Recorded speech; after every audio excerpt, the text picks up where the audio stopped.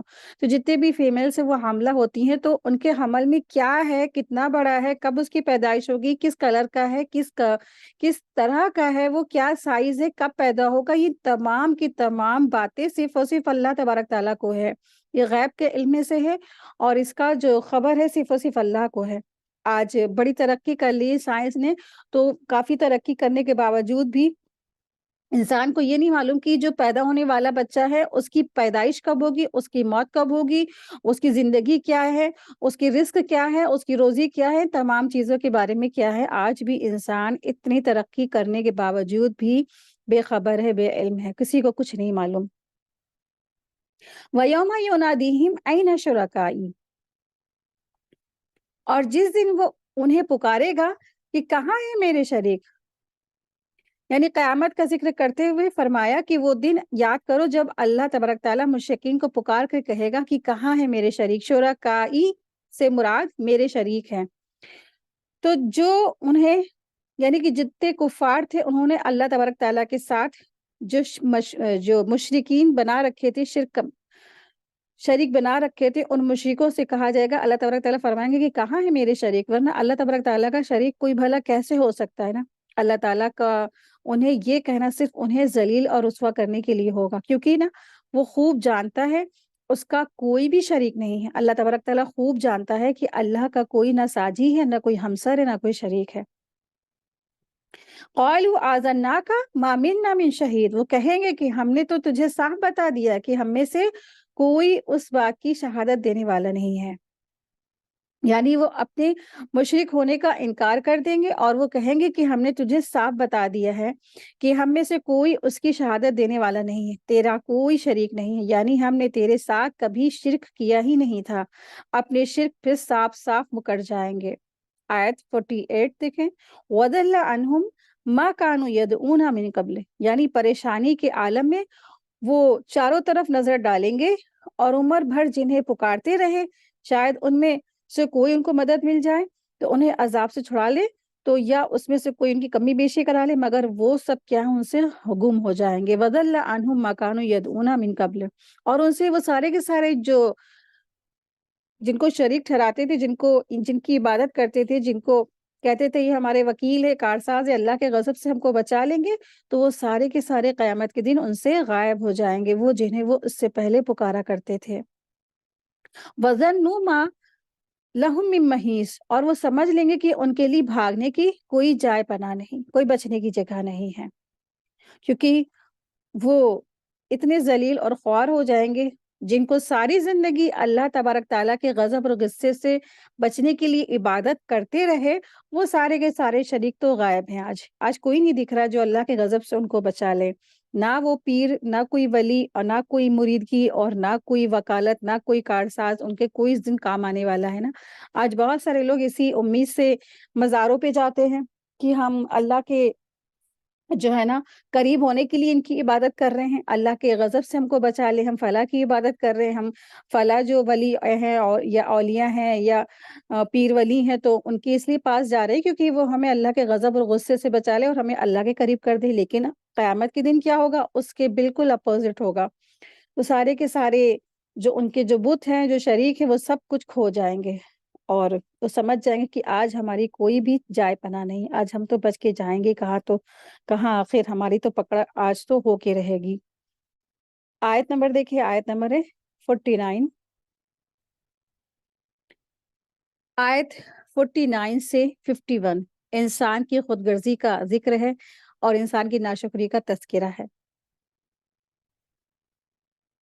آیت 49 ہے، بھلائی کے مانگنے سے انسان تھکتا نہیں، اور اگر اسے کوئی تکلیف پہنچ جائے تو مایوس اور نا امید ہو جاتا ہے، اور جو مصیبت اسے پہنچ چکی ہے اس کے بعد اگر ہم اسے کسی راحت کا مزہ چکھائے تو وہ کہہ اٹھتا ہے اس کا تو میں ہی حقدار تھا اور میں باور نہیں کر سکتا قیامت قائم ہو اور اگر میں اپنے رب کے پاس واپس کیا گیا تو یہ بھی یقیناً میرے لیے اس کے پاس بھی بہتری ہے، یقیناً ہم ان کفار کو ان کے اعمال سے باخبر کریں گے اور انہیں سخت عذاب کا مزہ چکھائیں گے۔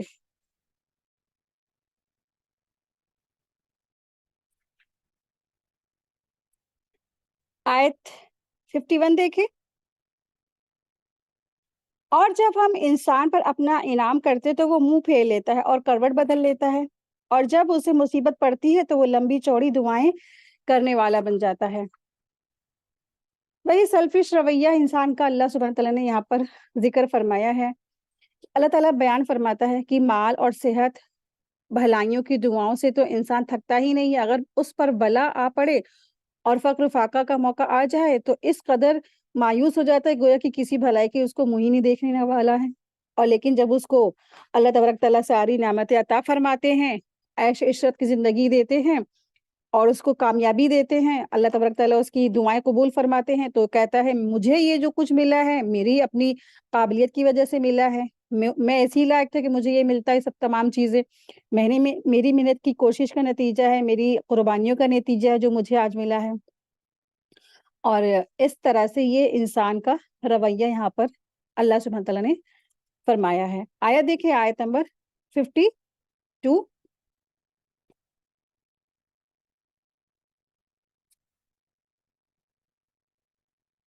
آپ کہہ دیجئے کہ بھلا یہ بتاؤ کہ اگر یہ قرآن اللہ کی طرف سے آیا ہوا ہو پھر تم نے اسے نہ مانا، بس اس سے بڑھ کر بہکا ہوا کون ہوگا جو حق سے دور پڑھ کر مخالفت میں رہ جائے۔ تو آیت نمبر 52 سے آیت نمبر 54 تک عظمت قرآن کے بارے میں ذکر ہے کہ قرآن کیا ہے، عظمت ہے، یعنی کہ عظمت قرآن ہے، یہ قرآن اللہ تبارک تعالیٰ کی طرف سے نازل ہے اور اس کو نازل فرمانے والے صرف اور صرف اللہ تبارک تعالیٰ ہے۔ آیت 53 دیکھیں، ان قریب ہم انہیں اپنی نشانی آفاق عالم میں بھی دکھائیں گے اور خود ان کی اپنی ذاتوں میں بھی، یہاں تک کہ ان پر کھل جائے گی کہ یہی حق ہے۔ کیا تیرے رب کا ہر چیز سے واقف اور آگاہ نہیں ہونا کافی ہے؟ آیت 54، یقین جانو کہ یہ لوگ اپنے رب کے روبرو جانے سے شک میں ہیں، یاد رکھو کہ اللہ تبارک تعالیٰ ہر چیز کا احاطہ کیے ہوئے ہے۔ تو الحمدللہ سورہ حامیم سجدہ کمپلیٹ ہوگی، اب سورہ الشورى ہے۔ بسم اللہ الرحمن الرحیم، حامیم عین سین قاف۔ حامیم عین سین قاف، یہ حروف مقطعات ہیں، اس کے معنی صرف اور صرف اللہ ہی بہتر جانتا ہے۔ آیت دیکھیں، آیت نمبر ہے 3۔ اللہ تعالیٰ جو زبردست اور حکمت والا ہے، اسی طرح تیری طرف اور تجھ سے اگلے کی طرف وہی بھیجتا رہا ہے۔ تو سورہ شورہ ہے، اور سورہ شورہ دراصل یہ مکی صورت ہے۔ شورا کے معنی ہوتے ہیں مشورہ کے ہیں۔ اس سورے کی آیت نمبر 38 میں یہ بات آئی ہے کہ مسلمانوں کے سارے کام کا جو کرنا ہے وہ باہمی مشورے سے ہونا چاہیے۔ اسی مناسبت سے اس سورے کا نام سورہ شورا ہے۔ اس سورے میں دراصل اہل مکہ چونکہ مسلمان نہیں ہوئے تھے اس وقت، اور ان کو پہلے مرحلے میں ایمان کی طرف دعوت دینے کی ضرورت تھی، تو اس لیے دوسری مکی صورتوں کی طرح اس سورے میں بھی عام طور پر توحید، رسالت اور آخرت سے متعلق دلائل پیش کیے گئے ہیں، اور انہی چند بنیادی باتوں پر خصوصیات سے روشنی ڈالی گئی ہے۔ اور یہ سورہ شورہ یہ حوامیم کے سلسلے کی تیسری صورت ہے۔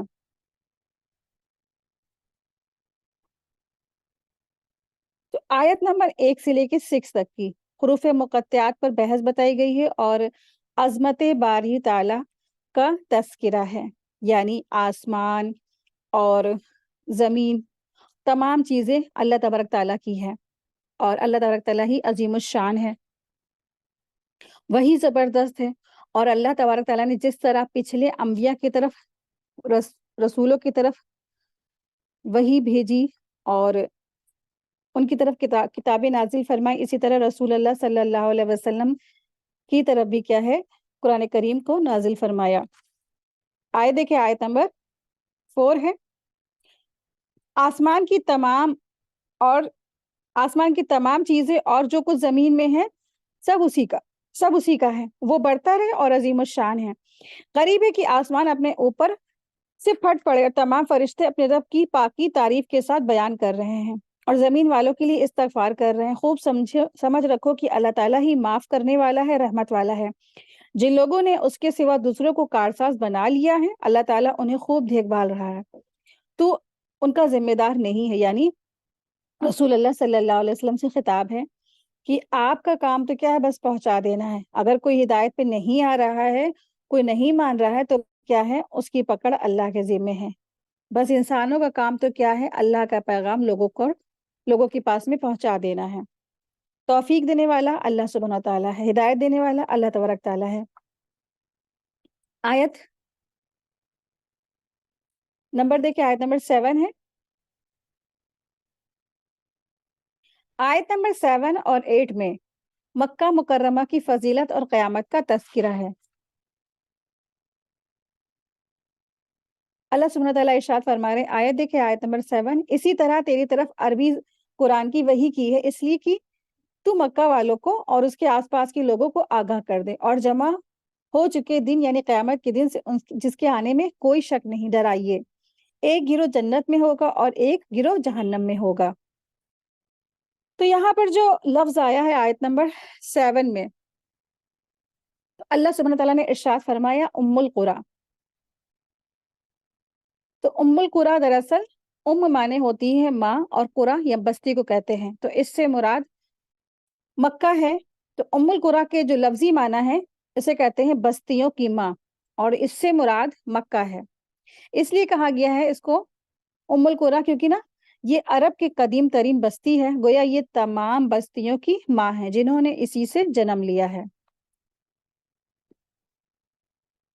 یعنی جس طرح اے نبی آپ سے پہلے انبیاء پر وحی الہی آتی رہی ہے، آپ پر بھی یہ قرآن وحی کے ذریعے نازل کیا گیا ہے۔ یہ عربی زبان میں ہے، بہت واضح ہے، بالکل کھلا ہوا ہے، اور سلجھے ہوئے والا مطلب کہ کھول کر کے بیان کرنے والا ہے، اور تاکہ نا آپ مکہ کے رہنے والوں کو اللہ کے احکامات اور اللہ کے عذابوں سے آگاہ کر دیجئے۔ مکہ مکرمہ کو ام القریٰ اس لیے کہا گیا، یہ تمام شہروں سے افضل اور بہتر ہے۔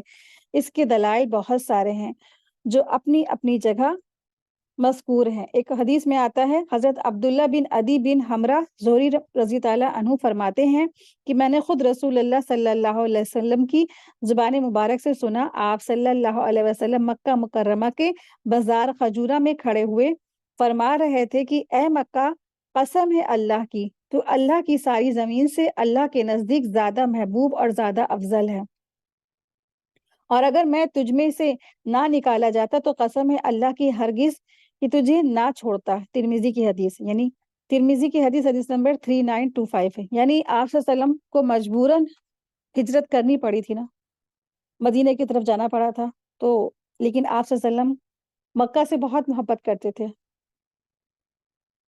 کیونکہ وہ ام القریٰ ہے، اللہ نے برکتیں رکھی ہیں اس بستی میں، برکتوں والا گھر ہے، امن والا شہر ہے، بہت ساری فضیلتیں ہیں۔ آیت دیکھیں، آیت نمبر ہے 8۔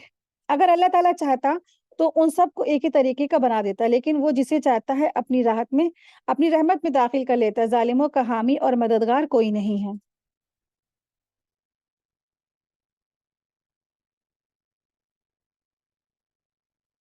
آیت نمبر 10 سے آیت نمبر 26 تک دین کے غلبے کے لیے جد و جہد کی تاکید کی گئی ہے۔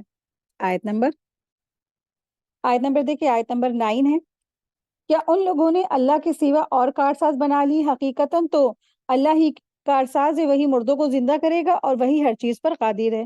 آیت 10، اور جس جس چیز میں تمہارا اختلاف ہوا اس کا فیصلہ اللہ تعالیٰ ہی کی طرف ہے، یہی اللہ میرا پالنے والا ہے جس پر میں نے بھروسہ کر رکھا ہے اور جس کی طرف میں جھکتا ہوں۔ آسمان اور زمین کا پیدا کرنے والا، اس نے تمہارے لیے تمہاری جنس کے جوڑے بنا دیے اور چوپائے کے جوڑے بنائے ہیں، تمہیں وہ اس میں پھیلا رہا ہے، اس جیسی کوئی چیز نہیں۔ آیت 12، وہ سنتا ہے، دیکھتا ہے، آسمانوں اور زمین کی چابیاں اسی کی ہے، جس کی چاہے روزی کشادہ کر دے اور تنگ کر دے، یقیناً وہ ہر چیز کو جاننے والا ہے۔ تو آیت نمبر 9 سے 12 یہ بتایا گیا ہے کہ حقیقی خالق اور معبود صرف اور صرف اللہ تبارک تعالیٰ ہے، اسی کی طرف اشارہ ہے، توحید کی طرف۔ اور آیت نمبر 13-14 میں یہ بتایا گیا ہے کہ توحید تمام انبیاء علیہ السلام کی دعوت رہی ہے، مشن رہی ہے۔ دیکھیں آیت نمبر 13، اللہ تعالیٰ نے تمہارے لیے وہی شریعت مقرر کر دی جس کے قائم کرنے کا اس نے نوح علیہ السلام کو حکم دیا، اور جو بذریعہ وحی کو ہم نے تیری طرف بھیج دی ہے، اور جس کا تاکیدی حکم ہم نے ابراہیم اور موسیٰ اور عیسیٰ کو دیا تھا کہ اس دین کو قائم رکھنا اور اس میں پھوٹ نہ ڈالنا۔ جس چیز کی طرف تو انہیں بلا رہا ہے وہ تو ان مشرکوں پر بڑی گرا گزرتی ہے، اللہ تعالیٰ جسے چاہتا ہے اپنا برگزیدہ بنا لیتا ہے، اور جو بھی اس کی طرف رجوع کرے وہ اسی کی صحیح رہنمائی کرتا ہے۔ آیت 14 ہے، ان لوگوں نے اپنے پاس علم آ جانے کے بعد ہی اختلاف کیا، اور وہ بھی باہمی ضد ہو بحث سے ہی، اور اگر تیرے رب کی بات ایک وقت مقرر تک کے لیے پہلے ہی سے قرار پائی گئی نہ ہوتی تو یقیناً ان کا فیصلہ ہو چکا ہوتا، اور جن لوگوں کو ان کے بعد کتاب دی گئی وہ بھی اس کی طرف سے شک اور تردد میں پڑے ہوئے ہیں۔ تو اللہ تعالیٰ نے جو انعام اور اس امت پر کیا ہے اس کا ذکر یہاں فرمایا گیا ہے کہ تمہارے لیے جو شرع مقرر کی گئی ہے وہ ہے جو حضرت آدم علیہ السلام کے بعد دنیا کے سب سے پہلے پیغمبر اور دنیا کے سب سے آخر پیغمبر نبی صلی اللہ علیہ وسلم، ان کے بیچ اولو العزم پیغمبروں کی بھی یہی شریعت تھی۔ تو آیت نمبر 13 میں اللہ تبارک تعالیٰ نے نبی کریم صلی اللہ علیہ وسلم کو مخاطب کر کے فرمایا ہے کہ آپ پر، آپ سے پہلے اور دوسرے انبیاء پر اللہ تعالیٰ نے وحی نازل کی۔ اس آیت کریمہ میں اسی کا تذکرہ ہے کہ اللہ تعالیٰ نے آپ کو اور ان چاروں اولو العزم انبیاء کو جن کا اس آیت میں ذکر آیا، آیت نمبر 13 میں جو تذکرہ ہے، 4 پیغمبروں کا تذکرہ ہے۔ یہاں دیکھیں آیت کو، وہاں ما وصى به نوحا، تو نوح علیہ السلام کا ذکر ہے، پھر وصینا به ابراہیم علیہ السلام کا تذکرہ ہے، پھر موسیٰ علیہ السلام کا اور عیسیٰ علیہ السلام کا، اور پھر رسول اللہ صلی اللہ علیہ وسلم۔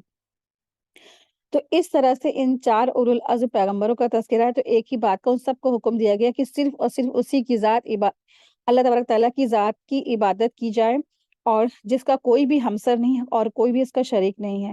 تو آیت نمبر 13 میں 5 اولو العزم انبیاء کا ذکر اس لیے آیا ہے کہ یہ حضرات بڑے انبیاء کرام تھے، یعنی اولو العزم پیغمبر تھے، ٹھیک ہے۔ ان کی شریعتیں بڑی تھی، عظیم تھی، اور ان کے ماننے والے دنیا میں بہت بڑی تعداد میں ہوئے، اس میں کافروں کے دلوں کو دین اسلام کی طرف مائل کرنا بھی مقصود ہے۔ اس لیے انہیں ان انبیاء کرام میں بعض ایسے بھی ہیں جن کے نبی ہونے پر سب کا اتفاق ہے، جن کا دین اسلام ہی تھا۔ آیت کے آخر میں اللہ تبارک تعالیٰ نے فرمایا، نبی کریم صلی اللہ علیہ وسلم کو مخاطب کر کے فرمایا کہ آپ کا لوگوں کو توحید کی طرف بلانا کفار قریش پر بھاری گزرتا ہے، لیکن آپ ہمت نہ ہاریے اور پورے عزم اور ارادے کے ساتھ اللہ کا پیغام ان تک پہنچاتے رہیے۔ کون قبول کرتا ہے، کون رد کرتا ہے، کون نہیں مانتا، یہ آپ کی ذمہ داری نہیں ہے۔ اللہ اپنی حکمت اور مصلحت اور مرضی کے مطابق جسے چاہتا ہے ایمان لانے کی توفیق دے دیتا ہے۔ تو یہاں پر جو لفظ آیا ہے شرع لکم من الدین ما وصى، تو شرع کے معنی ہیں بیان کیا، واضح کیا اور مقرر کیا، لکم یعنی تمہارے لیے ہیں، تو یہ امت محمدیہ سے خطاب ہے۔ مطلب یہ ہے کہ تمہارے لیے وہی دین مقرر ہے یا بیان کیا ہے جس کی وصیت اس سے پہلے تمام انبیاء کو کی جاتی رہی ہے۔ من الدین ما وصى، تو من الدین، دین سے مراد اللہ تعالیٰ پر ایمان، توحید، اطاعت رسول اور شریعت الہیہ کو ماننا ہے۔ تمام انبیاء کا یہی دین تھا جس کی وہ دعوت اپنی اپنی قوم کو دیتے رہے ہیں، یعنی دین سب کا ایک ہی تھا، توحید، رسالت اور آخرت، لا الہ الا اللہ، یہی سب کا دین تھا، یہ شریعتیں مختلف تھیں۔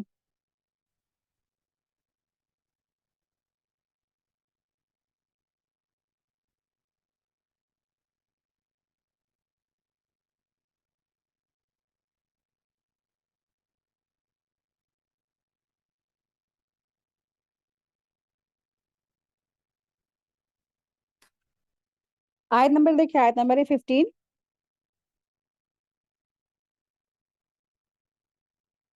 بس تو لوگوں کو اسی طرح بلاتا رہے جو کچھ تجھ سے کہا گیا ہے، اس پر مضبوطی سے جم جا اور ان کی خواہش پر نہ چل، اور کہہ دیجئے کہ اللہ تعالیٰ نے جتنی بھی کتابیں نازل کی ہیں میرا ان پر ایمان ہے، اور مجھے حکم دیا گیا کہ میں تم میں انصاف کرتا رہوں۔ ہمارا اور تم سب کا پروردگار اللہ تعالیٰ ہی ہے، ہمارے اعمال ہمارے لیے ہیں اور تمہارے اعمال تمہارے لیے ہیں، ہم تم میں کوئی بات چیت نہیں۔ اللہ تعالیٰ ہم سب کو جمع کرے گا اور اسی کی طرف لوٹنا ہے۔ اقامت دین کے مشن پر ڈٹے رہنے کا فرمایا گیا ہے۔ اس آیت میں نبی کریم صلی اللہ علیہ وسلم کو ہدایت دی گئی کہ وہ مخالفت کی پرواہ نہ کرے، اقامت دین کی جد و جہد پر ڈٹے رہیں اور دوسروں کو بھی اس مشن، اس شریعت کی دعوت دیتے رہیں۔ لوگوں کے مخالفانہ دباؤ کو ظاہر میں نہ لائیں اور نہ ہی ان کی خواہشات کی پیروی کریں۔ ان سے کہہ دیجئے کہ قرآن پر ایمان لانے کا جو تقاضا ہے اس کی تعلیمات کو نافذ کر کے عدل اور نظام جاری و ساری کیا جائے۔ مجھے اللہ تعالیٰ کی طرف سے حکم دیا گیا ہے کہ میں تمہارے درمیان عدل اور انصاف قائم کروں۔ اگر کوئی اس مشن میں ہمارے ساتھ نہیں دے رہا ہے بلکہ مخالفت کر رہا ہے تو وہ جان لے کہ ہمارے اعمال ہمارے ساتھ ہیں اور تمہارے اعمال تمہارے ساتھ ہیں۔ اللہ ہم سب کا رب ہے اور ہمیں روز قیامت وہ جمع کرے گا، وہاں جا کر فیصلہ ہو جائے گا کہ کون حق پر تھا اور کون حق کا دشمن تھا۔ آیت دیکھیں، آیت نمبر ہے 16۔ آیت نمبر 16 سے آیت نمبر 18 تک مسلمان قیامت سے ڈرتے رہیں، اس کا یہاں پہ تذکرہ ہے، بیان ہے۔ آیت 16 دیکھیں، جو لوگ اللہ تعالیٰ کی باتوں میں جھگڑا ڈالتے ہیں اس کے بعد کی مخلوق اسے مان چکی، ان کی کٹ حجتی اللہ تعالیٰ کے نزدیک باطل ہے اور ان پر غضب ہے اور ان کے لیے سخت مار ہے۔ آیت 17، اللہ تعالیٰ نے حق کے ساتھ کتاب نازل فرمائی اور ترازو بھی اتاری ہے، اور تجھے کیا خبر، شاید قیامت قریب ہی ہو۔ آیت 18، اس کی جلدی انہیں پڑی ہے جو اسے نہیں مانتے ہیں، اور جو اس پر یقین رکھتے یعنی ایمان والے تو وہ تو اسے لرزا ترساتے ہیں، یعنی کہ وہ اس قیامت کے تذکرہ سے ہی لرز اور ترستے ہیں اور انہیں اس کے حق ہونے پر پورا علم ہے۔ یاد رکھو جو لوگ قیامت کے معاملے میں لڑ جھگڑ رہے ہیں وہ دور کی بہت ہی گمراہی میں پڑے ہوئے ہیں۔ تو مسلمان جو ہوتے ہیں، اہل ایمان جو ہوتے ہیں، وہ قیامت سے ڈرتے ہیں۔ اللہ تبارک تعالیٰ ان لوگوں کو ڈراتا ہے جو ایمان والوں سے فضول حجتیں کرتے ہیں، انہیں راہ ہدایت سے بہکاتے ہیں اور انہیں دین الہی میں جھگڑے ڈالتے ہیں۔ ایسے لوگوں کو اللہ تبارک تعالیٰ ڈرا رہا ہے اور انہیں قیامت کے دن سخت ناقابل برداشت تکلیفیں پہنچائی جائیں گی۔ لیکن اللہ تعالیٰ کے کچھ بندے ایسے ہیں جو اللہ تعالیٰ کی آخرت پر، قیامت پر ان کا ایمان ہے، اور وہ اس دن سے ڈرتے ہیں، لرز جاتے ہیں، کانپ جاتے ہیں ان کے دل، اور اللہ تبارک تعالیٰ کے سامنے کھڑے ہونے اور حساب کے دن سے وہ بہت ڈرتے ہیں۔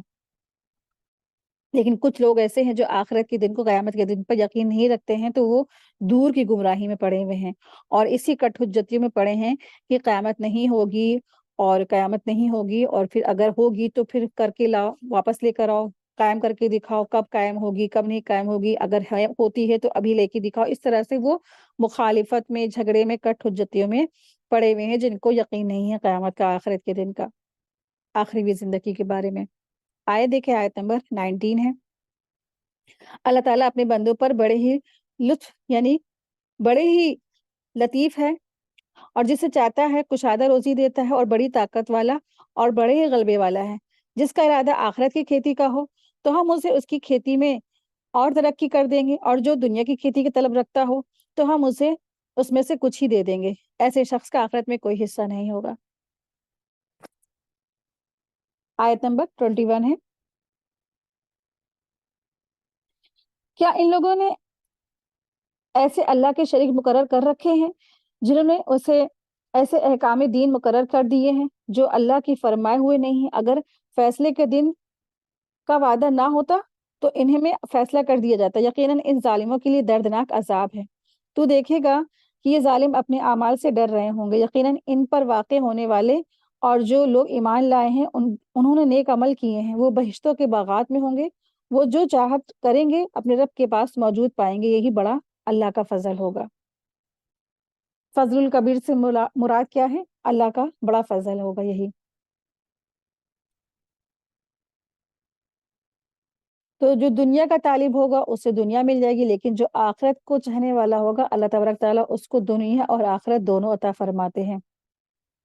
یعنی جو شخص دنیا طلب کرتا ہے تو اللہ تبارک تعالیٰ اسے تو دے ہی دیتے ہیں، اور پھر آخرت میں اس کو وہ اللہ تبارک تعالیٰ جہنم میں پہنچا دیں گے اور اس کی بدحالی اور وہ برے حالوں میں ہوگا۔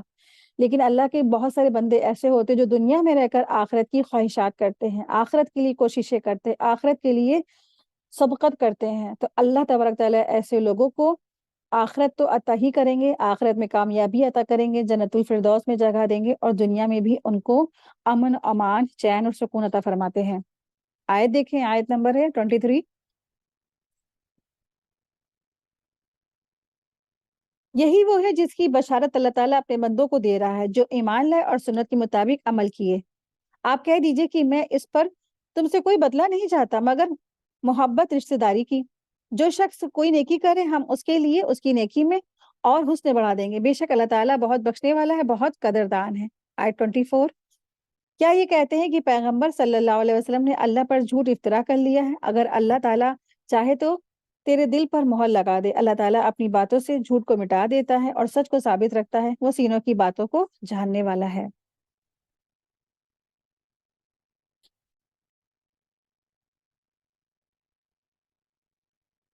آیت نمبر دیکھیں، آیت نمبر 25 ہے۔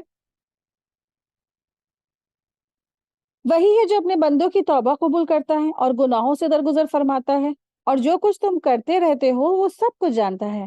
آیت 26۔ ایمان والوں اور نیک کار لوگوں کی سنتا ہے اور انہیں اپنے فضل سے اور ذاتی عطا فرماتا ہے، اور کفار کے لیے سخت مار ہے۔ اگر اللہ تعالیٰ اپنے سب بندوں کی روزی فراہ کر دیتا تو زمین میں فساد برپا کر دیتے، لیکن وہ اندازے کے ساتھ جو کچھ چاہتا ہے نازل فرماتا ہے۔ وہ اپنے بندوں سے پورا خبردار ہے اور خوب دیکھنے والا ہے۔ وہی ہے جو لوگوں کے نا امید ہو جانے کے بعد بارشیں برساتا ہے، اپنی رحمت پھیلا دیتا ہے۔ وہی ہے کارساز و قابل حمد و ثنا۔ تو آیت نمبر 27 میں اللہ سبحانہ تعالیٰ نے ارشاد فرمایا ہے کہ اللہ تبارک تعالیٰ اگر چاہتا تو سارے بندوں کی روزی فراخ کر دیتا، یعنی کہ سارے کے سارے بندے جو ہوتے وہ کیا ہو جاتے؟ سب پیسے والے ہوتے، کوئی غریب نہیں ہوتا۔ اور پھر آپ دیکھیں لیکن دنیا میں کیا ہوتا ہے اس کے بعد؟ فساد۔ لیکن زمین میں کیا ہو جاتا؟ فساد برپا ہو جاتا۔ اب جب پیسے والے سارے لوگ ہیں تو کوئی کسی کا کام ہی نہیں کرتا، نہ تو کوئی کسی کا علاج کرتا، نہ کوئی کسی کو پانی پلاتا، نہ کوئی دنیا میں نیکی کا کام ہوتا. کیوں؟ کیونکہ سارے لوگ تو پیسے والے. نہ کوئی کسی کی جاب کرتا، نہ کوئی کسی کا گھر بناتا، نہ کوئی کسی کے کپڑے سلتا، نہ کسی کے لیے کوئی کام کرتا. نہ گھر کے جو صاف صفائی والے یا گھر کی پینٹ کرنے والے، کوئی کسی کا کام ہی نہیں کرتا نا. پھر گھر میں کون آئے گا؟ کیونکہ کوئی تو غریب نہیں ہے، کسی کو تو مزدوری نہیں چاہیے، کسی کو بھی جاب نہیں چاہیے، کسی کو بھی. کیوں؟ کیونکہ سارے لوگ تو امیر ہیں. تو پھر کیا ہوتا؟ اس وجہ سے زمین میں فساد برپا ہو جاتا. تو اسی لیے اللہ تبارک تعالیٰ نے اندازے کے ساتھ سب کچھ کیا ہے، سب کچھ نازل فرمایا ہے. اللہ تبارک تعالیٰ اپنے بندوں کی پوری خبر رکھنے والا ہے.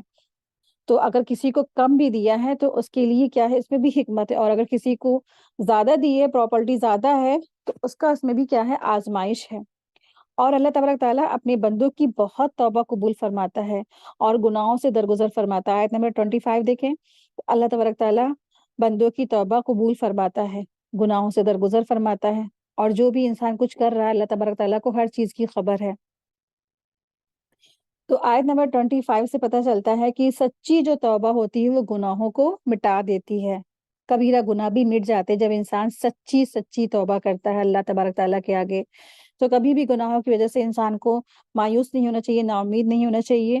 اللہ تبارک تعالیٰ اپنے بندے کی توبہ اس قدر خوش ہوتا ہے کہ اتنی خوشی اس کو بھی نہیں ہوتی جو ایسی جگہ میں ہو جہاں پیاس کے مارے وہ مر رہا ہو، ہلاک ہو رہا ہو، اور وہاں اس کی سواری کا جانور بھی گم ہو گیا ہو جو اس سے دفتن مل جائے. تو ایسے شخص سے بھی زیادہ خوش ہوتا ہے اللہ تبارک تعالیٰ جب کوئی بندہ توبہ کرتا ہے. اللہ تبارک تعالیٰ بندوں کی توبہ سے بہت خوش ہوتے ہیں.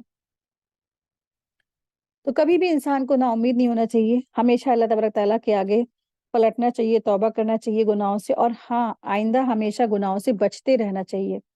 یہ نہیں سوچنا چاہیے کہ چلو ٹھیک ہے ہم توبہ کر لیتے ہیں، اللہ کو توبہ پسند ہے، پھر ہم کل پھر یہی گناہ کرتے ہو، پھر پرسوں بھی یہی گناہ کرتے. نہیں، گناہوں سے بچتا رہے انسان اور اللہ کی طرف توبہ کرتا رہے، پلٹتا رہے. دیکھیں آیت نمبر 29، آیت نمبر 29 سے 31 تک. مصیبت اور پریشانی گناہوں کا معافی کا ذریعہ ہے، اس کی طرف اشارہ کیا گیا ہے. دیکھیں آیت نمبر 29 ہے. اس کی نشانیوں میں سے آسمان اور زمین کی پیدائش ہے اور ان میں جانداروں کا پھیلانا ہے. وہ اس پر بھی قادر ہے کہ جب چاہے انہیں جمع کر دے. آیت 30، تمہیں کچھ جو مصیبت پہنچتی ہے وہ تمہارے اپنے ہاتھوں کے کرتوت کا بدلہ ہے، اور ابھی تو بہت سی باتوں سے درگزر کر لیتا ہے. 31 دیکھیں، تم ہمیں زمین میں عاجز کرنے والے نہیں ہو، تمہارے سوا اللہ تعالیٰ کا نہ کوئی کارساز ہے، تمہارے لیے سوائے اللہ تعالیٰ کے نہ کوئی کارساز ہے اور نہ کوئی مددگار ہے. تو اللہ تبارک تعالیٰ کی عظمت اور قدرت اور سلطنت کا بیان ہو رہا ہے کہ آسمان اور زمین اسی نے پیدا کیے ہیں اور ان میں ساری مخلوق اسی کی پیدائش کی ہوئی ہے. فرشتے، انسان، جنات، مختلف قسموں کے حیوانات جو کونے کونے میں پھیلے ہوئے ہیں، قیامت کے دن ان سب کو ایک ہی میدان میں جمع کر دیا جائے گا جب ان کے ہوش و حواس اڑے ہوئے ہوں گے اور ان میں عدل اور انصاف قائم کر دیا جائے گا. اللہ سبحانہ تعالیٰ فرماتے ہیں کہ اے لوگو، تمہیں جو کچھ مصیبتیں پہنچتی ہیں وہ سب دراصل تمہارے اپنے ہی ہاتھوں کی کمائی ہوئی، تمہارے اپنے ہی گناہوں کا بدلہ ہے. اور ابھی تو وہ کیا ہے؟ اللہ غفور الرحیم ہے. اللہ تمہاری بہت سی جو نافرمانیاں ہیں اس کی چشم پوشی کرتا، پردے میں رکھتا ہے انہیں، تمہیں اس کی وجہ سے تمہیں معاف کر دیتا ہے. اگر وہ ہر گناہ پہ لوگوں کو پکڑتا رہے تو زمین پر کوئی چلنے پھرنے والا ہی نہ بچے، کوئی جاندار نہ بچے، جتنے بھی انسان ہیں سب ختم ہو جائیں. تو اللہ تبارک تعالیٰ انسانوں کو معاف کرتے رہتے، درگزر فرماتے رہتے ہیں. تو مومن کو جو تکلیف، سختی، غم، پریشانی ہوتی ہے جس کی وجہ سے اللہ تبارک تعالیٰ اس کی ساری خطائیں معاف فرما دیتے ہیں، یہاں تک کہ ایک کانٹا بھی جو لگتا ہے اللہ تبارک تعالیٰ اس کی وجہ سے مومن کو بخش دیتے ہیں، اس کو معاف فرما دیتے ہیں. آیت 32 دیکھیں، آیت 32 سے آیت نمبر 35 تک.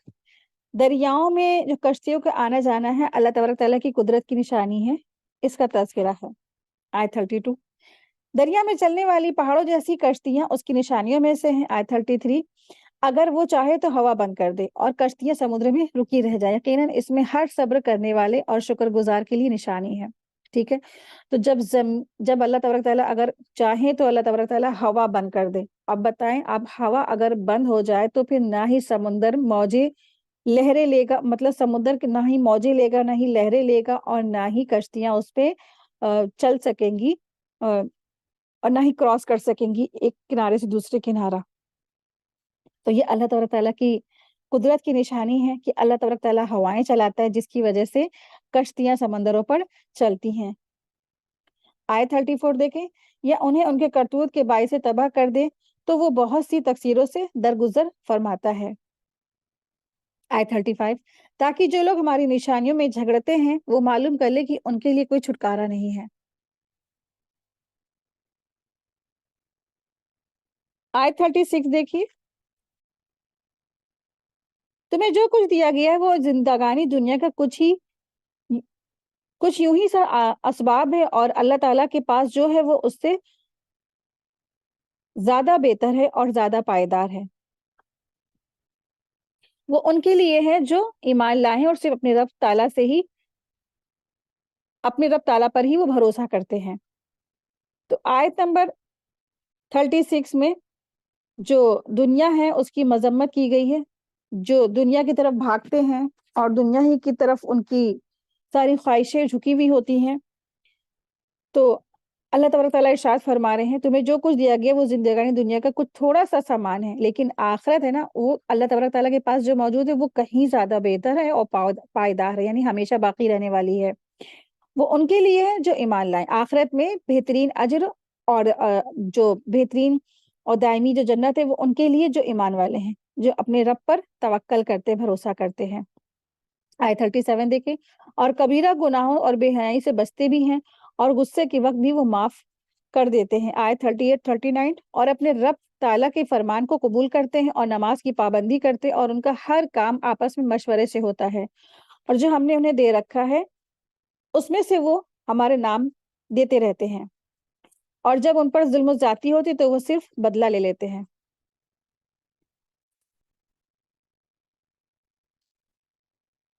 تو اللہ تبارک تعالیٰ نے یہاں پر اقامت دین کے لیے جد و جہد کرنے والوں کے اوصاف بیان فرمائے ہیں. آیت 36 سے 39، ان آیات میں اقامت دین کے لیے جد و جہد کرنے والوں کے لیے 9 اوصاف یعنی 9 کوالٹیز بیان فرمائی ہیں. پہلی یہ کہ وہ دنیا کی عارضی اور کم تر نعمتوں کے مقابلے میں آخرت کی دائمی اور بڑھ نعمتوں کو ترجیح دیتے ہیں. دوسرا یہ کہ وہ اپنی اسباب کی قلت سے مایوس نہیں ہوتے ہیں اور باطل کی قوتوں اور کثرت سے وسائل سے مرعوب نہیں ہوتے، بلکہ ان کا مکمل بھروسہ اللہ پر ہوتا ہے. تیسری بات یہ کہ وہ بڑے بڑے گناہوں اور بے حیائی کی باتوں سے بچتے رہتے ہیں. چوتھی بات یہ کہ وہ غصہ یا جذبات کی شدت سے کوئی اقدام نہیں کرتے، بلکہ ان کیفیات میں مخالفین سے درگزر کرتے ہیں. پانچویں صفات یہ ہے کہ وہ اپنے رب کے ہر حکم پر لبیک کہتے ہیں اور اس کی فرما برداری میں جان اور مال کی بازی لگاتے ہیں. چھٹی کوالٹیز یہ ہے کہ وہ اللہ سے لو لگانے اور مدد حاصل کرنے کے لیے نماز قائم کرتے ہیں. ساتویں بات یہ ہے ان کی کہ وہ باہمی معاملات مشورات کے ذریعے طے کرتے ہیں. آٹھویں کوالٹیز یہ ہے کہ وہ اللہ کی خوشنودی کے حصول اور نفس کے تزکیے کے لیے اللہ کے دیے ہوئے مال میں سے وہ خرچ کرتے ہیں. نویں کوالٹیز یہ ہے کہ جب ان پر کوئی زیادتی ہوتی تو وہ بدلہ لے لیتے ہیں. ٹھیک ہے، ہمیشہ ایسا نہیں کرتے کہ بس درگزر درگزر درگزر. تو جب ان پر تکلیف کوئی پہنچتی ہے، کوئی زیادتی ہوتی ہے تو وہ بدلہ لے لیتے ہیں.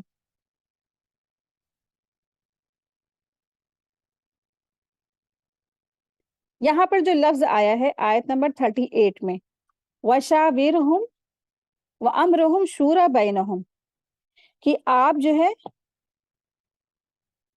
وَالَّذِينَ اسْتَجَابُوا لِرَبِّهِمْ وَأَقَامُوا الصَّلَاةَ وَأَمْرُهُمْ شُورَى بَيْنَهُمْ، اور اپنے رب کے فرمان کو قبول کرتے ہیں اور نماز کی پابندی کرتے ہیں، لیکن ان کا ہر جو کام ہوتا ہے آپس سے مشورے سے ہوتا ہے. وَأَمْرُهُمْ یعنی ان کا سارا کام شورا مشورے سے ہوتا ہے، بینہم آپس میں. تو وَأَمْرُهُمْ شورا، شورا جو لفظ آیا ہے، شورا کو جو لفظ یعنی اہل ایمان ہر کام اور جتنے بھی کام ہوتے ہیں باہمی مشورات سے کرتے ہیں، اپنی اپنی ہی رائے کو حرف آخر نہیں سمجھتے ہیں۔ خود رسول اللہ صلی اللہ علیہ وسلم کو بھی اللہ تبارک تعالیٰ نے حکم دیا کہ مسلمانوں سے مشورہ کرے، سورہ آل عمران آیت نمبر 59 میں۔ چنانچہ آپ صلی اللہ علیہ وسلم جنگی معاملات اور دیگر اہم کاموں میں مشورات کا اہتمام فرماتے تھے، جس سے مسلمانوں کی بھی حوصلہ افزائی ہوئی اور معاملات کے مختلف گوشے واضح ہو جاتے۔ حضرت عمر رضی اللہ عنہ جب نیزے کے وار سے زخمی ہو گئے تھے اور زندگی کی کوئی امید باقی نہیں رہی تو امر خلافت میں مشورات کے لیے 6 آدمی نامزد فرما دیے: عثمان، علی، طلحہ، زبیر، سعد اور عبد الرحمن بن عوف رضی اللہ عنہم۔ انہوں نے باہم مشورہ کیا اور دیگر لوگوں سے بھی مشورات کی، اور اس کے بعد حضرت عثمان رضی اللہ عنہ کو خلافت کے لیے مقرر فرمایا۔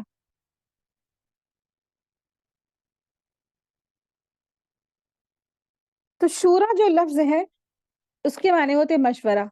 تو اہل ایمان آپس میں مشورات سے کام کرتے ہیں۔ مشورات کے دراصل کئی فائدے ہوتے ہیں اور مشورات کے طریقے بھی ہوتے ہیں۔ تو مشورات کے 2 طریقے ہیں۔ پہلا ہوتا ہے اللہ تعالیٰ سے مشورہ کرنا، یعنی استخارہ کرنا۔ دوسرا ہوتا ہے آپس میں ایک دوسرے سے رائے طلب کرنا، ایک دوسرے سے مشورہ کرنا، ٹھیک ہے۔ تو اللہ سے مشورہ کرنا یعنی استخارہ ہوتا ہے، جیسے خیر طلب کرنا کہتے ہیں، اور دوسرا ہے آپس میں ایک دوسرے سے رائے طلب کرنا، یعنی ایک دوسرے سے باہم مشورہ کرنا۔ مشورے کے فائدے ہیں: باہمی مشورے سے کام کیا جائے تو جب سب اس پر متفق ہو جائیں گے تو اگر آگے چل کر کوئی نقصان ہوتا ہے تو کوئی ایک پرسن کو ذمہ دار نہیں مانا جاتا ہے۔ دوسرا یہ کہ کوئی فائدہ اگر پہنچتا ہے تو سب کو کریڈٹ جاتا ہے، کسی ایک کو نہیں جاتا ہے۔ تیسری بات یہ کہ آپ صلی اللہ علیہ وسلم کی سنت بھی ہے اور نبی صلی اللہ علیہ وسلم خود مشورہ کرتے تھے۔ تو مشورہ کب لیا جائے گا؟ مشورہ اس وقت لیا جاتا ہے جب قرآن اور سنت کی واضح احکامات موجود نہ ہوں۔ مسلمانوں کے اہم لوگوں کو مشورہ لیا جائے گا، ٹھیک ہے۔ تو کمیٹی کے امپورٹنٹ جو مسلمان کے جو اہم لوگ ہوتے ہیں، گروپ ہوتی ہے یا ان کی ٹیم ہوتی ہے، اس میں ان لوگ سے مشورہ لیا جاتا ہے۔ ہر کسی سے مشورہ بھی نہیں لیا جاتا ہے، چلتے پھرتے ہر ایک سے مشورے نہیں، ٹھیک ہے۔ جو جہاں ٹیم ورک میں کام ہو رہا ہے، جہاں ایک کمیٹی بنی ہے، ایک گروپ بنا ہے، تو ان آپس میں اکٹھے ہو کر کے مشورہ کیا جاتا ہے۔ تو مشورہ ان سے لیا جاتا ہے جو عقل رکھنے والے ہوں، بصیرت رکھنے والے ہوں اور قرآن اور سنت کو جاننے والے ہوں۔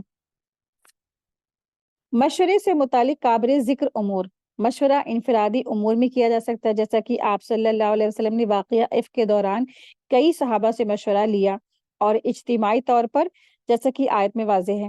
مشورہ صرف اسی سے لینا چاہیے جو مشورہ دینے کی صلاحیت رکھتا ہو۔ مشورہ صرف ایسے کاموں میں لیا جائے گا جب کتاب اور سنت میں حکم موجود نہ ہو۔ مشورے میں رائے کو میجورٹی کی بنا پر نہیں لینا، بلکہ رائے صحیح ہے، اگر اس کے دینے کا کم بھی ہو تو ان کی رائے کو لے لی جائے گی، تو حق سے قریب ہے۔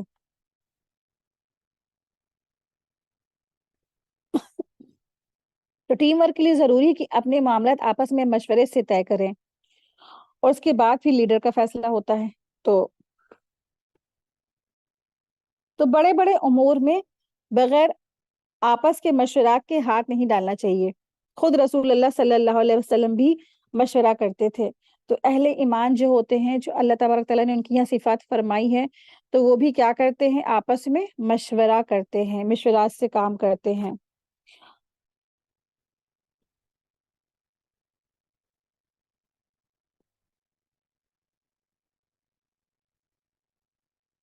اور جب ایسے بندے ہیں اللہ کے، جب ان پر ظلم ذاتی ہوتا ہے تو پھر یہ بدلہ بھی لے لیتے ہیں، ٹھیک ہے۔ معاف کر دینا تو بہت ہی اچھی چیز ہے، معاف کر دینا چاہیے، لیکن جب ان کو تکلیف پہنچتی ہے، کوئی اذیت دیتا ہے، تو پھر یہ کیا کرتے ہیں؟ بدلہ بھی لیتے ہیں، اور لیکن بدلہ اتنا ہی لیتے ہیں جتنا ان کے اوپر ظلم ہوا۔ اگر کوئی بدلہ اپنے ظلم سے زیادہ لے لے گا تو وہ خود ظالم ہو جائے گا اور سامنے والا مظلوم ہو جائے گا۔ آئے دیکھیں، آیت نمبر ہے 40۔ برائی کا بدلہ اسی جیسی برائی ہے، اور جو معاف کر دے اور صلح کر دے تو اس کا اجر اللہ تعالیٰ کے ذمہ ہے۔ فی الواقع اللہ تعالیٰ ظالموں کو دوست نہیں رکھتا ہے، ٹھیک ہے۔ تو بتا دیا گیا، جہاں آیت نمبر 39 میں فرمایا کہ جب ان پر ظلم زیادتی ہوتی تو وہ صرف بدلہ لے لیتے ہیں، ٹھیک اسی طرح فوراً بتا دیا گیا برائی کا بدلہ تو اسی جیسی برائی ہے، ٹھیک ہے، کیونکہ بدلہ لیا ہے، کیونکہ اس کو تکلیف پہنچی، اس کو برائی پہنچائے گی تو برائی کا بدلہ برائی ہے، لیکن جو معاف کر دے، ٹھیک ہے، تو بدلہ لے لیا ٹھیک ہے، لیکن جو معاف کر دے اور جو صلح کر دے تو اس کا اجر تو اللہ کے ذمے ہے۔ اب دیکھیں کہ کسی کا اگر بدلہ لے لیا، کسی نے کسی کے تھپڑ لگایا، اس نے کوئی تھپڑ بدلے میں لگا لیا، تو پھر اس کا جو اجر ہے وہ اللہ کے ذمے نہیں رہ گیا، اس نے تو اپنا معاملہ کیا صاف کر لیا۔ لیکن اگر کسی کو کوئی تھپڑ لگاتا ہے، کوئی ظلم کرتا ہے، کوئی زیادتی کرتا ہے اور وہ معاملہ اللہ پہ چھوڑ دیتا ہے، سامنے والے کو معاف کر دیتا، صلح کر لیتا ہے، تو اس شخص کا جو اجر ہے وہ اللہ کے ذمہ ہے۔ تو یہ بہت بڑا ہے، بہت بڑا درجہ ہے، بہت بڑا یہ اللہ تبارک تعالیٰ نے انعام رکھ دیا ہے، اور اجر بتایا ہی نہیں کتنا اجر ہے۔ اور اللہ سبحانہ تعالیٰ فرما رہے ہیں فی الواقع اللہ تعالیٰ ظالموں کو دوست نہیں رکھتا، یعنی اگر بدلہ لینے میں ظلم زیادتی ہو گئی، کسی پر ظلم ہو گیا، زیادتی ہو گئی، زیادہ بدلہ لے لیا، تو پھر اللہ تبارک تعالیٰ ایسے لوگوں کو دوست نہیں رکھتا ہے۔ تو ارشاد ہوتا ہے کہ برائی کا بدلہ لینا جائز ہے، ٹھیک ہے، برائی کا بدلہ برائی، لیکن افضلیت اسی میں ہے کہ وہ عفو درگزر سے معاملہ کو ہینڈل کرے، یعنی خاص زخموں کا بھی بدلہ ہے۔ پھر جو شخص اسے معاف کر دے تو اس کے لیے کیا ہے، کفارہ ہو جائے گا۔ اور یہ بھی فرمایا کہ جو شخص معاف کر دے اور صلح اور صفائی کرے تو اس کا اجر اللہ تعالیٰ کے ذمے ہے۔ آئے دیکھیں آیت نمبر 41، اور جو شخص اپنے مظلوم ہونے کے بعد برابر کا بدلہ لے لے تو ایسے لوگوں پر الزام کا کوئی راستہ نہیں ہے۔ آیت 42 اور 43، یہ راستہ صرف ان لوگوں پر ہے جو خود دوسروں پر ظلم کرے اور زمین میں ناحق فساد کرتے پھرے، یہی لوگ ہیں جن کے لیے دردناک عذاب ہے۔ جو شخص صبر کر لے اور معاف کر دے، یقیناً یہ بڑی ہمت کے کاموں میں سے ایک کام ہے۔ سبحان اللہ، ٹھیک ہے۔ تو ہمارے یہاں، ہمارے معاشرے میں اگر کوئی کسی کو وہ صبر کر لیتا ہے وہ شخص، اور وہ درگزر کرتا ہے اور وہ معاف کر دیتا ہے لوگوں کو، تو اسے، ایسے شخص کو جو دوسروں کو معاف کرتا ہے، کچھ بولتا نہیں، تو اسے وہ کہتا ہے، لوگ کہتے ہیں بے وقوف ہے، یا کتنے کمزور ہیں، یا ان کے اندر کوئی طاقت نہیں ہے کہ بدلہ لے لینا، تمام طرح کے لوگ نہ جانے کیا کیا باتیں کہتے ہیں۔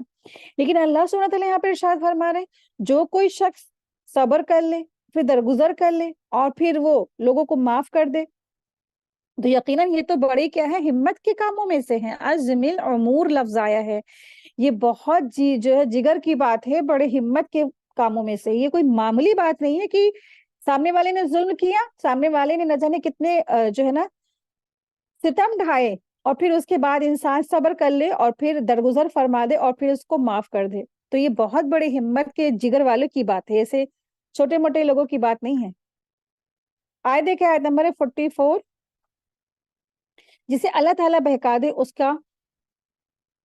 اس کے بعد کوئی چارہ ساز نہیں، تو دیکھے گا کہ ظالم لوگ عذابوں کو دیکھ کر کہہ رہے ہوں گے کہ کیا واپس جانے کی کوئی راہ ہے۔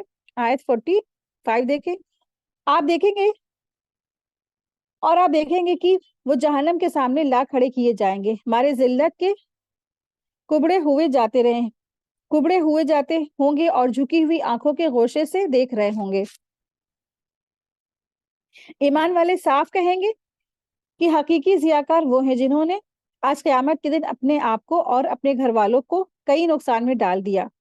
یاد رکھو کہ یقیناً ظالم لوگ دائمی عذاب میں ہیں۔ آیت 46، ان کا کوئی مددگار نہیں ہوگا جو اللہ تعالیٰ سے الگ اس کی امداد کر سکے، جسے اللہ تعالیٰ گمراہ کر دے اس کے لیے کوئی راستہ ہی نہیں ہے۔ تو جہنم کو دیکھ کر ظالموں کی بدحواسی کا تذکرہ آیت 44 سے آیت 46۔ آیت 47 دیکھیں، اور یہاں پر یہ بتایا گیا کہ جب جہنم سامنے ہوگی تو وہ بچاؤ کی کوئی تدبیر سوچیں گے، لیکن ان کو کوئی تدبیر نہیں ملے گی۔ اپنے رب کا حکم مان لو، اور اس سے پہلے کہ وہ اللہ تعالیٰ کا دن آ جائے جس کا ہٹ جانا ناممکن ہے، تمہیں اس دن نہ تو کوئی پناہ کی جگہ ملے گی، نہ چھپ کر انجان بن جانے کی۔ آیت 48، اگر یہ منہ پھیر لے تو ہم نے تجھے ان پر نگہبان بنا کر نہیں بھیجا ہے، تیرے ذمے تو صرف پیغام پہنچا دینا ہے۔ ہم جب کبھی انسان کو اپنی مہربانی کا مزہ چکھاتے ہیں تو وہ اس پر ادراج آتا ہے، اگر انہیں ان کے اعمال کی وجہ سے کوئی مصیبت پہنچتی تو بے شک انسان بڑا ہی ناشکرہ ہو جاتا ہے۔ آیت دیکھیں، آیت نمبر ہے 49 ہے۔ آیت 49 سے 50 پوری کائنات کا تصرف صرف اور صرف اللہ تبارک تعالیٰ کے اختیارات میں ہے۔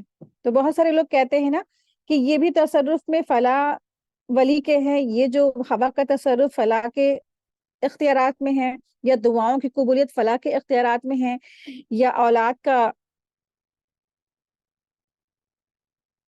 کا دینا بھی کیا ہے فلاح ولی کے اختیارات میں ہے؟ تو ایسا نہیں ہے.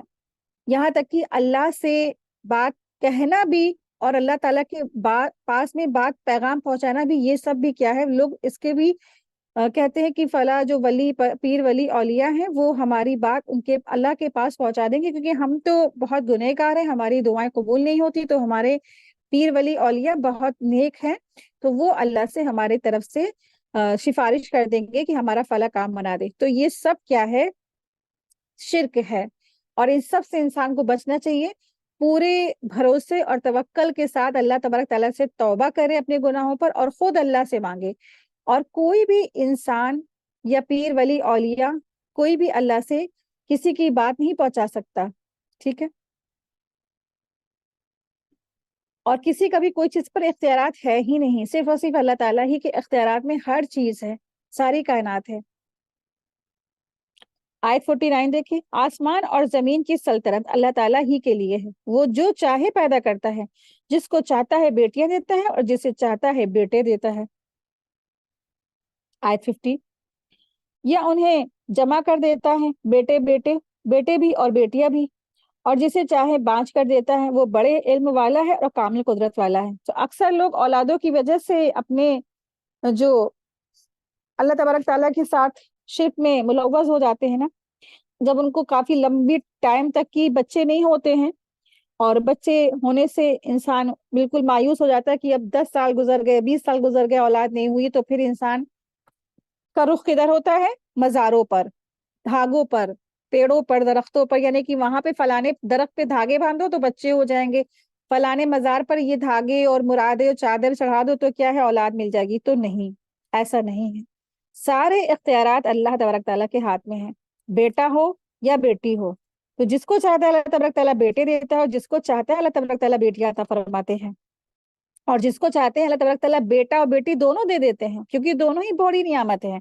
اور جس کو چاہتے ہیں اللہ تبارک تعالیٰ کچھ بھی نہیں دیتے ہیں، وہ بانجھ رہتا ہے انسان. تو اس میں بھی اللہ تبارک تعالیٰ کی حکمت ہے، مشیت ہے. اللہ عالم اس میں کیا مشیت ہے اور کیا حکمت ہے. تو جب انسان کو کوئی تکلیف پہنچتی ہے، ایک کانٹا بھی چبھتا ہے، تو اللہ تعالیٰ اس کے گناہ معاف کرتے ہیں. جب کسی بندی کو اتنی بڑی تو تکلیف پہنچے گی کہ وہ اس کے بچے ہی نہیں ہو رہے، تو آپ سوچیں کہ اس کے کیا درجے اور کیا اس کے رتبے ہوں گے. یہ اللہ عالم، اللہ بہتر جانتا ہے. تو اللہ تبارک تعالیٰ وہی ہے، وہ بہت ہی علم والا ہے اور کامل قدرت والا ہے. آیت 51، ناممکن ہے کہ کسی بندے سے اللہ تعالیٰ کلام کرے مگر بطور وحی کے یا پردے کے پیچھے سے، یا کسی فرشتے کو بھیجے اور وہ بحکم الہی جو وہ چاہے کرے. بے شک وہ بزرگ ہے، حکمت والا ہے. آیت نمبر 51 سے آیت نمبر 53 وحی کی مختلف صورتوں کا تذکرہ ہے. آیت نمبر 52 دیکھیں، اور اسی طرح ہم نے تیری طرف اپنے حکم سے روح کو اتارا ہے، اور تو اس سے پہلے یہ بھی نہیں جانتا تھا کہ کتاب کیا چیز ہوتی ہے، لیکن ہم نے اسے نور بنا کر اس کے ذریعے سے اپنے بندوں میں سے جسے چاہا ہدایت دی، اور بے شک تو راہ راست کی رہبری کر رہا ہے. تو آیت نمبر 51 میں اللہ سبحانہ تعالیٰ نے ارشاد فرمایا ہے کہ ناممکن ہے کسی بندے سے اللہ تعالیٰ کلام کرے مگر وحی کے ذریعے سے، یا پردے کے پیچھے سے، یا کسی فرشتے کو بھیجتا ہے اور وہ اللہ کے حکم سے جو وہ چاہے جی چاہے وہی کرے. تو اس آیت سے پتہ چلتا ہے کہ وحی الہی کی 3 صورتیں ہیں. ٹھیک ہے؟ تو اس آیت میں وحی الہی کی 3 صورتیں بیان کی گئی ہیں. پہلی یہ ہے کہ دل میں بات کا ڈالا جانا یا خواب میں بتلا دینا اس یقین کے ساتھ کہ یہ اللہ ہی کی طرف سے ہے. دوسری کیٹیگری یہ ہے کہ پردے کے پیچھے سے کلام کرنا. وحی کی دوسری صورت یہ کہ پردے کے پیچھے سے کلام کرنا، جیسے حضرت موسیٰ علیہ السلام سے کوہ طور پر اللہ تبارک تعالیٰ نے کلام کیا تھا. تیسری کیٹیگری یہ ہے کہ فرشتے کے ذریعے سے اپنی وحی بھیجنا، جیسے جبریل امین علیہ السلام اللہ تبارک تعالیٰ کا پیغام لے کر آتے تھے اور پیغمبروں کو سناتے تھے. ٹھیک ہے؟ تو آیت نمبر 52 میں اللہ سبحانہ تعالیٰ ارشاد فرما رہے ہیں وَكَذَلِكَ أَوْحَيْنَا إِلَيْكَ رُوحًا مِّنْ أَمْرِنَا، اور اسی طرح ہم نے آپ کی طرف اپنے حکم سے روح کو اتارا ہے. تو روح سے مراد یہاں پہ قرآن ہے، یعنی جس طرح آپ صلی اللہ علیہ وسلم سے پہلے اور رسولوں پر ہم وحی کرتے ہیں، اسی طرح ہم ہم نے آپ پر یہ قرآن کو بھی بطور وحی کی ہے. یہ قرآن کو روح سے اس لیے تعبیر کیا گیا ہے، قرآن سے دلوں کو زندگی حاصل ہوتی، جیسے روح میں انسان کی زندگی کا راز مضمر ہے. تو یہ قرآن کیا ہے؟ انسان کے لیے زندگی دینے والا ہے، زندگی بخشنے والا ہے. جب ایک انسان سخت نا امید ہو جاتا ہے، اپنی زندگیوں میں پریشان ہوتا ہے اور اندھیروں میں گھوم رہا ہوتا ہے نا، تو پھر یہ قرآن کریم ایسے لوگوں کو روشنی میں لے کر آتا ہے، خوشحالی میں لے کر آتا ہے، ایک امید میں لے کر آتا ہے، اللہ سے جوڑتا ہے. تو یہ قرآن کیا ہے؟ روح ہے. آئے دیکھیں، آیت نمبر ہے 53. اس باری تعالیٰ کی راہ کی جس کی ملکیت میں جو کچھ آسمان اور زمین میں ہے، آگاہ رہو سب کام اللہ تعالیٰ ہی کی طرف لوٹتے ہیں. تو الحمدللہ ہمارا آج کا لیسن کمپلیٹ ہوا. اللہ تبارک تعالیٰ سے دعا ہے کہ اللہ سبحانہ تعالیٰ ہم سب کو دین کے رستے پہ استقامت دے، ایمان اسلام کی حالت میں ہم سب کو اللہ تبارک تعالیٰ شہادت کی موت نصیب فرمائے، اور اللہ تبارک تعالیٰ ہم سب سے راضی ہو جائے. آمین یا رب العالمین. وآخر دعوانا ان الحمد للہ رب العالمین. سبحانک اللہم و بحمدک اشہد ان لا الہ الا انت استغفرک و اتوب الیک. السلام علیکم ورحمۃ اللہ وبرکاتہ. جزاکم اللہ خیرا کثیرا.